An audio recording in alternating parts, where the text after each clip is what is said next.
আসো। তুমি আমাকে কোথায় নিয়ে আসলে? আরে আগে আসো, তারপর দেখছি। আসো।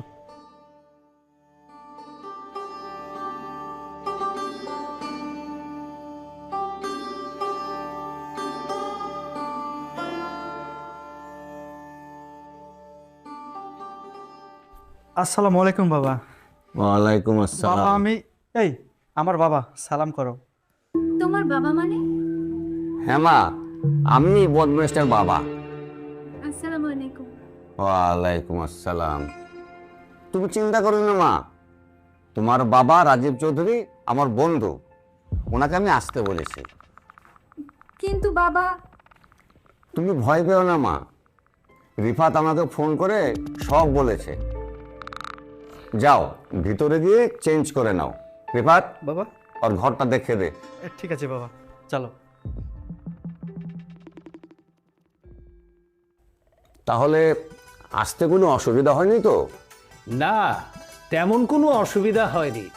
গাড়ি সোজা এসে তোমার বাড়ির গেটে থেমেছে। কিন্তু আমার মেয়ে রিমা তোমার বাড়ি চিনলো কিভাবে?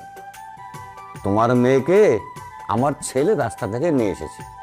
ভাই সাহেব, ভাবিকে তো দেখছি না। অনেক দিন যাবৎ আপনাদের সাথে যোগাযোগ নেই, তাই আপনারা জানেন না।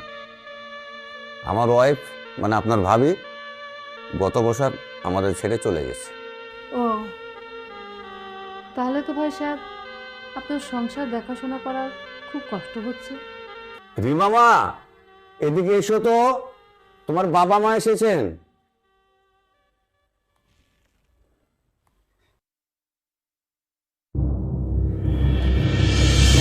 তুমি এখানেও এসেছো? বদমাস ধাপ্পাবাজ, তুমি এখানে এসেছো আমার মেয়ের বিয়ে ভাঙাতে? আরে না না, ও বিয়ে ভাঙাতে আসবে কেন? ও তো আমার একমাত্র ছেলে। কিন্তু ও তো আমার বাড়িতে। তোমাদের যাচাই বাছাই করার জন্য আমার ছেলে এই কাণ্ডটা করেছে। তোমাদের সব বিষয়ে আমি জানি। জামিল, আমি সব বিষয়েই তোমার কাছে হেরে গেলাম। এখানে হাত জোটার কি আছে? ওদের দুই হাত একসঙ্গে করে দিতে পারলে আমরা দুজন হয়ে যাবো বিয়াই।